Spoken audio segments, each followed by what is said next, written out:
Welcome back, everyone. As a reminder, silence your cell phones. Remember to provide your name and media affiliation each time you ask a question. For those of you on Zoom, we'll get to you when we get a chance. And please, recording press conferences on cell phones or cameras is prohibited. Today for West Virginia, we have Jordan Harrison, JJ Quinerly, and Kyah Watson. We'll take questions. Just raise your hand and we'll get rolling. To radio. Go ahead.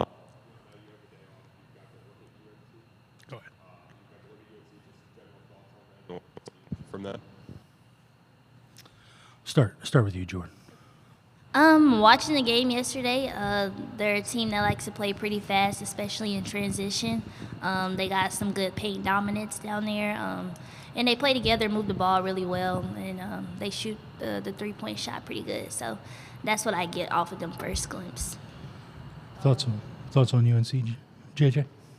Same thing as Jordan said. I think they got a couple of girls who can score the ball for sure. They big, it's pretty decent. So we definitely got to lock into everybody for sure. Doug, go ahead. Yeah, same thing that they said. Just pushing in transition, and then their post really trying to get the ball inside, and then guarding them on the three-point line. Doug Bonjour, Associated Press. I guess JJ, obviously, you all mentioned North Carolina's size. How do you kind of go about attacking that when you have such a quick turnaround and only, so little time to prepare? I think for us, we just need to stay locked in, like I said, and we got to go out there and play our game. I mean, they do got some bigs, but we played against bigs in the Big 12 all the time, so we still going to do what we can do, regardless of their bigs. And on defense for you guys, I think it was you who mentioned yesterday that playing defense is fun.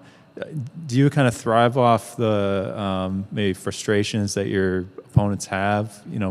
Does that really get you going when you sense that what you're doing is, frustrating them? Yeah, I would say yesterday or last game, I think number 12 was kind of breathing hard when we was about to press, and I looked at Jordan. I was like, yeah, we got him. Let's go. Jordan, you have anything to add on defense? No, basically same thing she said. Luke Blaine, Daily Athenaeum. So for any of you, UNC was only up by 2 at halftime yesterday, and then they really just kind of came alive in the third quarter. What's the mindset going into this game from a defensive standpoint, knowing that they can just catch fire and score 30 points in a quarter out of nowhere? Kyah, you want to start with this one? I would just say that our defense each quarter, especially after that half, has to be good. We have to kind of be playing together, make sure our press is effective and kind of causing chaos out there. Yeah, same. To piggyback off of her, we definitely got to rev up the pressure for sure. Like I said, they got a lot of girls who can do a lot of things, shoot, drive. So we definitely just got to stay locked in and pressure them, try to make them make mistakes.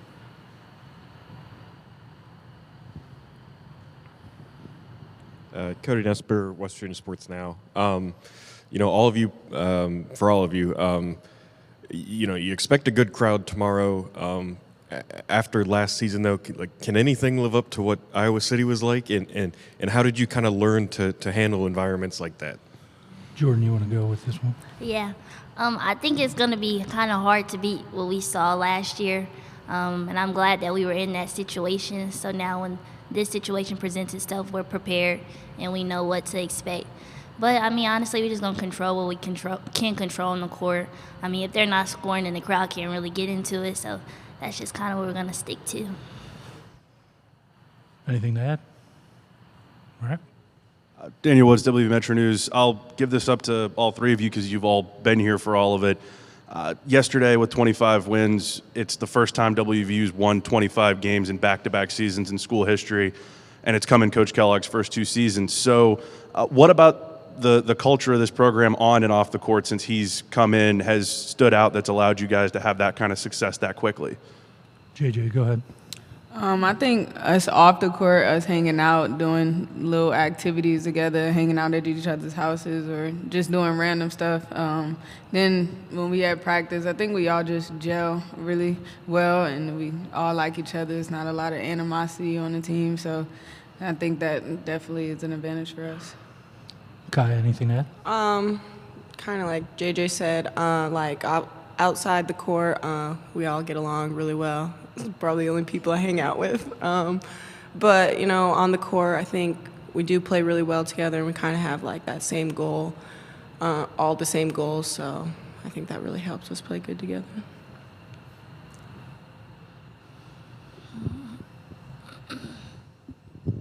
Justin Jackson with the Dominion Post for JJ.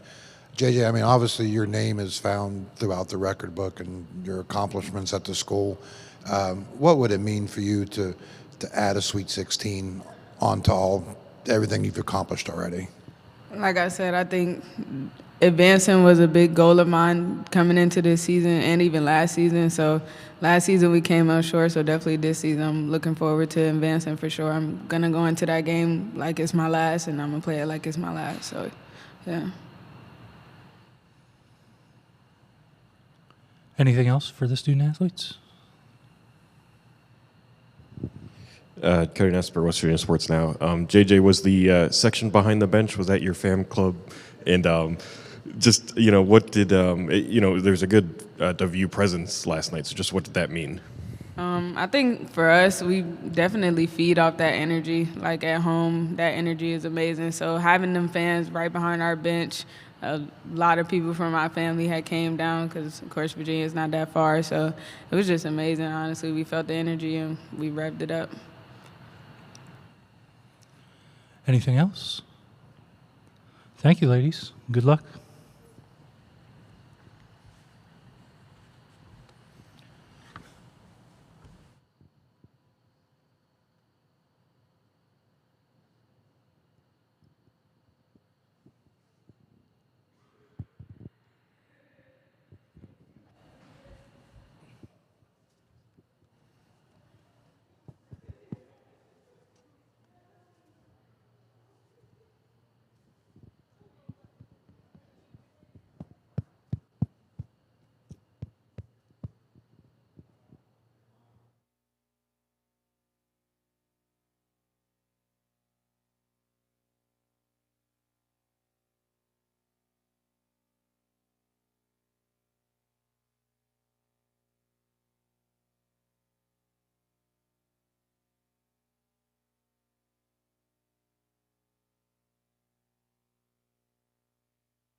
One, two.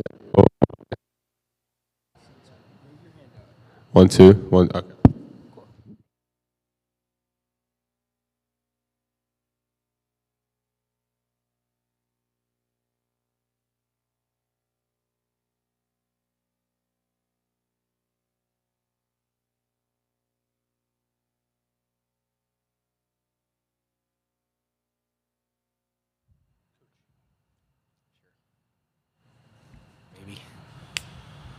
All right, we'll continue with West Virginia head coach Mark Kellogg. Go ahead and raise your hands, and we'll get started. Tanner Mounts, U92 Radio coach. So obviously you were watching the game yesterday. What stood out to UNC, maybe that you thought could present a couple challenges for tomorrow? Yeah, well, obviously two different halves, I think, and First half was a little bit slower. They came out and kind of changed defenses and looked like they made some nice halftime adjustments and, really turned up the pressure. This is an elite defensive team in North Carolina. They're extremely hard to score against. And then they pose all sorts of, problems on the offensive end just because of, they can spread it out. They're very balanced. Lots of different kids that come off the bench that can score. And they do it in multiple ways. So this is what happens when you get into these round of 32 type games, Sweet 16 type games. You're getting quality teams that are very well coached. And, and they just spread you around. And like I said, do it in a lot of different ways. But really, really good on the offensive end and then elite defensively. Luke Blaine, Daily Athenaeum. So you've spoke a lot this year about how the elite teams will play a full 40 minutes of good basketball. And after seeing UNC only up by 2 at halftime yesterday and then go on a 30-9 third quarter, how important is that and how much more emphasized is that message about playing a full game? Yeah, I don't know that it necessarily. We'll watch more than one game and, you take data from more than one. Certainly their adjustments were fantastic and they dominated that third quarter. But it's this time of year, you do need to play 40 minutes without question, and you need to sustain it. These games seem like they take forever. You hang on to every possession. The intensity is ratcheted up several notches than what, throughout the regular season. So they just have a different feel, and you really, truly hang on to each possession one at a time and valuing the basketball and rebounding and cleaning up some things that, we're not really a time of possession game like football, but in a sense, like you need ball in hand and you want to control the game as much as you can. And I thought yesterday North Carolina took control of that game in the third and the fourth. Mark, Doug Bonjour, Associated Press. How do you go about just preparing for North Carolina's size advantage? Do you feel like, how do you go about preparing You think for that? they have a size advantage? Just kidding. That's every game. Like we go into every game and we don't have a size advantage. So that's not new for us. We do have to game plan for that. So I'm not trying to downplay it because Gak Dang's having a really, really good year. And I've actually coached against her once before when she was at BC. But they have size. They have athleticism. Utsby, I think, is fantastic. She's the heart and soul of that team from my vantage point. I don't know if they say the same thing or not. But you just have to game plan for it. I'm not going to give you the game plan, but it's a part of what we do. But it's every night. Every night in the Big 12, we're bigger, or smaller. People are bigger than us, but I think Columbia said that about us too, that they had a size advantage over the Power 4 school, and those types of things too. But we have other things that we can do to combat that. On that note, does it help that you are experienced with that, and that's something that you've had to deal with time in, time out? Well, it makes the preparation a little bit better because you're just drawing off of a game plan that we've already had. When you're playing the Ayoka Lees and Audie Crookses and Von Lay at Baylor, and you can just go through the whole Big 12. It's there's elite talent at the 5 position or even at the 4, where we might be a little undersized, and then our guards are always smaller. Like I think we have the smallest backcourt in all of Power 4, so that's nothing new for us either.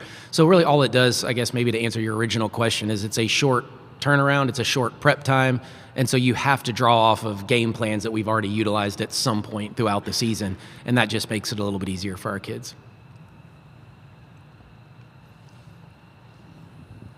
Tanner Mounts, U92 Radio. Coach, you mentioned UNC has an elite defense. What is it that you've seen that specifically makes them that elite defense? Yeah, well, it's a mindset first and foremost, but their positioning is great. Their rotations are great. They're tough. They're physical. They do a good job rebounding the basketball. And some of it is even just like in transition. They don't turn it over very much offensively. And a lot of people don't realize your defense starts with, I think, shots you take. What you do on the offensive end dictates what you do on the defensive end, and they just do a good job of getting into their stuff on the offensive end, taking the right shots. So their transition defense is really good, and then they can set and get set defensively, and that's when they're pretty elite. Quinerly, U92. Do you look at when they went and played Duke with them also pressing, do you kind of look at that tape to kind of see what Duke did to mess with them? They had 20 turnovers against Duke. Do you go back and look at that tape and just kind of base things off of that? Yeah, I think you try to find any teams that have similarities to the way you play, whether it be Duke or anybody else within their league. And You just try to find, do they have any holes? Do they have weaknesses? How can we capitalize on that? What can we take advantage of? And you try to, I think you game plan, and you always have like game plan A, and then you have, okay, if this doesn't go right, what are we going to do? And so you have like A, B, and C. Hopefully you don't get to C very often because you might be in a little bit of trouble. But if you can stay within A and B, then maybe you have, a fighting chance. But yes, to answer your question, yes, we go back and find maybe as close to like-minded teams as us. Bryce Cohen, Daily Athenaeum. How does the experience last year playing at Iowa in that crowd translate into what the environment's going to look like tomorrow and how you prepare for that? Yeah, well, I think we can draw off of it. I think we've talked about that even a little bit in your prep and how you go about it here for the next day and a half and what your focus needs to be on, which it was a year ago, and our kids did a great job getting ready for that one. I've said for most of the year, like if you played in that game at Iowa with those 15,000 people, and several people that were there that have been in some other big-time venues have said that was the loudest environment that they had never been in. So we can draw off of that. Now, it got pretty loud in there last night, too, when Donarski started going on her 13-0 or 14-0 run or whatever that was. That place got rocking, too. So they're all loud. But, yeah, I mean, I would say you're used to it, but it's how you respond to it. And, do you let the environment and the things that you can't control affect your mindset, or can we stay in the moment and kind of tune it out a little bit and stay together, which is what this takes. But yeah, that you work hard to get these home games. It's what was one of our goals, was so if we got to this point of the season, we could be at home. Obviously, we fell a little short of that. North Carolina did what they needed to do, so we have to play really well and overcome playing on somebody's home floor. So advantage them, but we will be prepared and we will draw off that experience. Daniel Woods, WVU Metro News. When Coach Bangert was up here, she brought up playing against your SFA team in the 2022 tournament. Do you draw anything from that experience? I know it's very different at this point. It was 3 years ago, but you draw anything about what she may try to throw at you tomorrow? Yeah, I mean, maybe a little bit. Yeah, completely different rosters, different teams. Other than I think Gutsby was on that team. I don't think anybody else on their current roster was, and. Zaya Nugent's on our team now, but, who played really well in that game and had 26, but she just has battled some injuries and not quite, able to really help us as much as she did back then. So I will draw off maybe a little bit of it, but again, I don't know if 3 years ago is quite relevant enough today. But yeah, that's one time we coached against each other was in the first round in 2022. Hey, Mark, Cody Nesper, West Virginia Sports Now. Coach Bangert said there's like bits and pieces of ACC opponents that she sees in you guys, so I'm just wondering on the flip, is there a Big 12 opponent that UNC reminds you of, or is it like bits and pieces of maybe teams in the league? Yeah, no, good question. We've talked about that a little bit, which we really try to do this time of year, and I think I kind of said that even about Columbia and personnel as when you don't know their personnel quite as well, we try to make references to teams, within our league. And so there's parts of it that I would see some Big 12 teams, nobody that's like completely identical, obviously. But I think we could take parts of certain players off certain teams is probably what we've done a little bit more. And then some stylistic stuff that, offensively this is, who they play like this team, and defensively they play like this team. And then we try to like package it for our kids to understand. Again, those were game plans, and we're trying to get our kids to go back to maybe game plans that we've used throughout the year to make it just a little bit simpler on the quick turnaround. Hi, Mark. Doug Bonjour, Associated Press. Unrelated to tomorrow, there's been talk on the men's side, of course, of expansion. I was curious from your standpoint, if someone who's kind of, bounced around, bigger, smaller schools, do you think the women's game is ready for that, or, is that something that maybe is further down the line? Yeah, I don't know. That's a good question. I don't even know how we got to 64 to 68. Now you hear, maybe we should go to 76 or different numbers, 74. I don't know how we even come up with some of those metrics. I think we're getting into this world where everybody gets to participate type stuff. I don't know that I always believe in that. I have been at the mid-major level where it can get a little frustrating when you have a great year and on the wrong night in your conference tournament, you don't get an opportunity to make it. And we felt that pressure. And so that gets frustrating if you're one of those coaches when you think you have a team that's certainly qualified for this stage and could probably do something pretty special. But at the same time, there's opportunities, at the Power Four for those teams that are really good that, maybe go 500 that should be in the tournament. So I don't know. If you expand it, does it get watered down? We had some scores that weren't great, weren't overly competitive. So I think that creeps into people's minds. So I think if we do, it's how do we set it up to make it competitive as much as possible. Are we playing, obviously, there's extra rounds to this, so who's playing earlier in it? Can we get those games to be competitive, almost like conference tournaments where as it goes, it should get more competitive, but can the first round games stay a little more competitive than some of the ones we get right now? So would be the challenge. So I don't know. I don't have a great answer for you because that's something I don't really get paid to make those decisions or think about a ton. I just kind of roll with it. But I have been at both levels, and I think there's advantages both ways. All right, fair enough. Anything else for Coach? Daniel, what's WVU Metro News? With the win against Columbia, that's 25 in back-to-back seasons for the first time in program history, third time that WVU's won 50 across 2 seasons. So I asked the players, as far as a culture perspective when you came into the program, is there something that stands out that you wanted to establish that you feel like you have that has allowed you to have that kind of success almost immediately? Well, certainly. I said, I think even at the press conference, I was a sustained success guy. I think that's one of the hardest things to do in college athletics, and maybe more so this day and age with everything going on. And we were fortunate. I was fortunate to walk into some really good players that chose to stay. That was important. We pieced together some really good ones a year ago and added some transfers, and then we're able to do that again to sustain it. I never set out, I guess, necessarily, or said we needed to win 25, or I was trying to win 50 in the first 2 years. It was just, man, how can we leave a mark? How can I put in a style and a system and develop this culture with great character kids and staff that allow us to do that? And that's really all it is for me. I mean, I'm just loving this right now because I get to go to work still every day. I'm watching this team achieve, essentially at the highest level. We've done some remarkable things in 2 years. I think we've risen the bar for our program. You can tell with the attendance increase and just the media coverage, and all of you guys that are here today. It's a few more than even a year ago. So that's we must be doing something right. But it goes back to the players and the staff and administration that just gives us, the resources to have success. And I just try to implement, a few things here and there and be a consistent guy for everybody and then let it kind of shine. But, I still think we can get more eyes on us. I still don't think we, maybe on the national scene, have gotten the level of respect that we probably deserve. I don't know that J.J. Quinerly has. I still think she's a phenomenal talent that maybe hasn't been talked about enough, on the national level. And there's narratives that, we get focused on certain teams. And I think there's even more stories to be told. So I hope ours continues to be written. I hope we can do something really special tomorrow and, continue to get more eyes on the West Virginia women's basketball program.